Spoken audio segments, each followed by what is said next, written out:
Shalom. I want to give all praises to Yahweh, Bahasham, Yahweh Shai, Bahasham, Ha, Racha, Kwadash, Ma'amah. Double honors to the elder apostles of GMS and their elders. Double honors to my elder, Aharawan Ban Yasharala of the Lions Den Camp, here in Jacksonville, Florida. Salutations to the sincere Akim, pushing this truth and sincerity around the four corners of this earth. I'm Nakar Harab Ban Yasharala, coming out of the Lions Den Camp of Yasharala, here in Jacksonville, Florida. And not today, I'll be coming out with a lesson, I'm just sitting back watching some lessons and everything, and the Lord put it on my spirit. We're living in, prophecy is happening. We're living in a time of prophecy, and prophecy is happening right before our very faces. And the truth of the matter is, we ought to be speaking about it. We ought to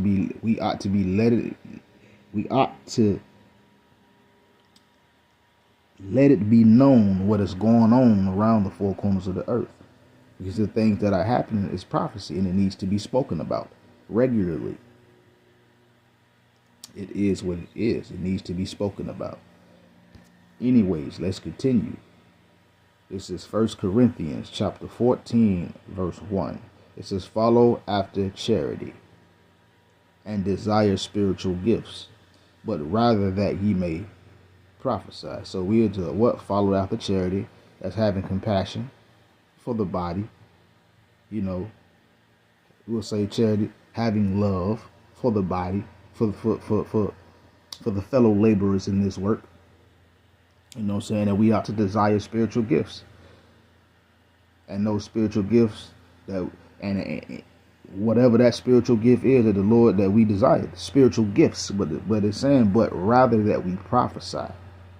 Desire those spiritual gifts, but the main spiritual gift that we should desire is to prophesy, to speak about Yahweh Bashim Shai and his actions and what he's going to do in the times to come. This is what we ought to do. Prophecy is happening, and it needs to be spoken about. It needs to be spoken about. Everybody should be on one accord with that. It is what it is. But let's continue. Let me see. It's lucky this ain't planned, so if I'm just kind of jumping around the specific verses to make the point. But let's continue.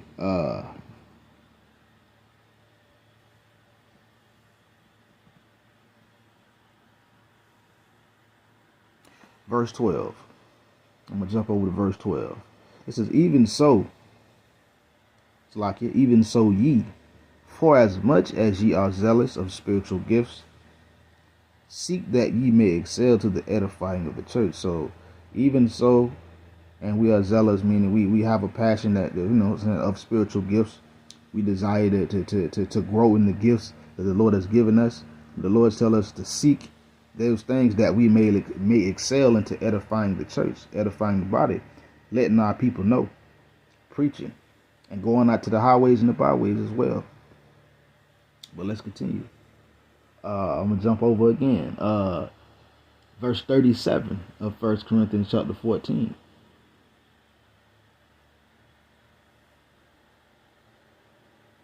It says, if any man think himself to be a prophet or spiritual, let him acknowledge that the things that I write unto you are the commandments of the Lord Yahweh Bahasham Yahweh Shai.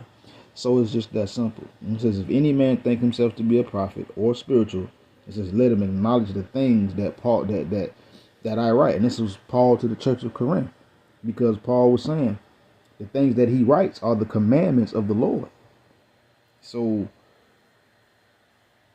if you consider yourself a prophet or spiritual,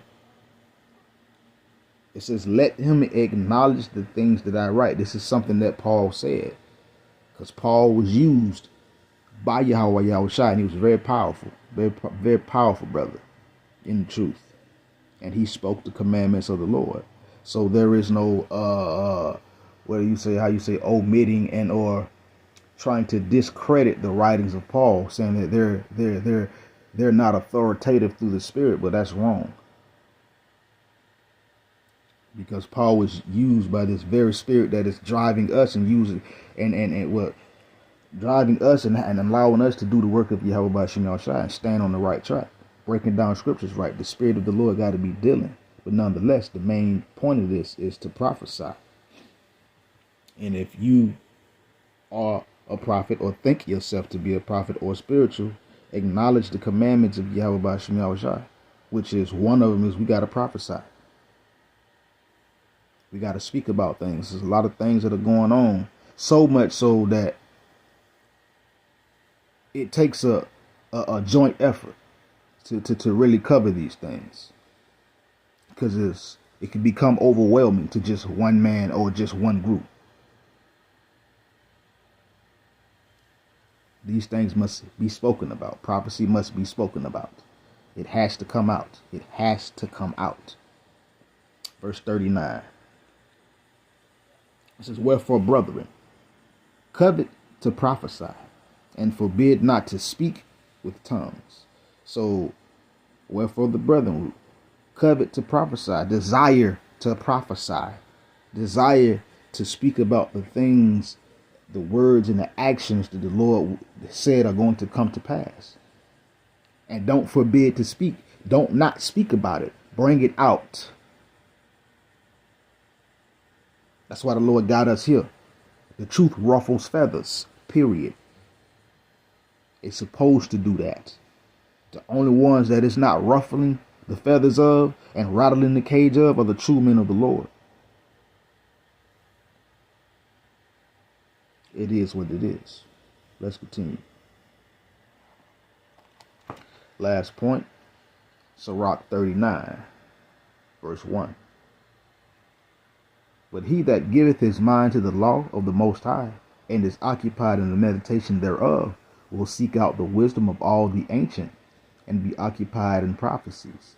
So when you give your mind, your heart to the law of the Heavenly Father, the Most High, and you're occupied in that, meaning you're focused on that and you're meditating, you're thinking about it, you're going to seek out the wisdom of these things. You're going to seek out the wisdom of ancient things. You're going to seek out the wisdom of Yahweh Bashim Yahushua. You're going to seek out in his word why he said certain things are finna happen and the reason it's finna happen. And you're going to be occupied in prophecy. You're going to be paying attention to prophecy. You're going to be focused on what the Lord is doing next and what he's going to do. And you're going to speak it. So what you're supposed to do. Verse 2.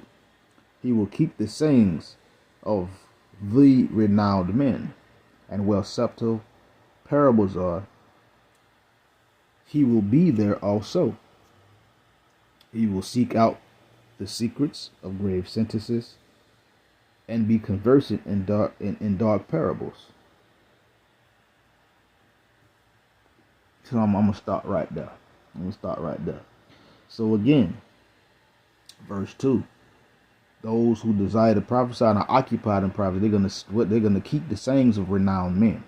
King David is a renowned man. Abraham is a renowned man. Moses is a renowned man. Yahweh Shai is a renowned man.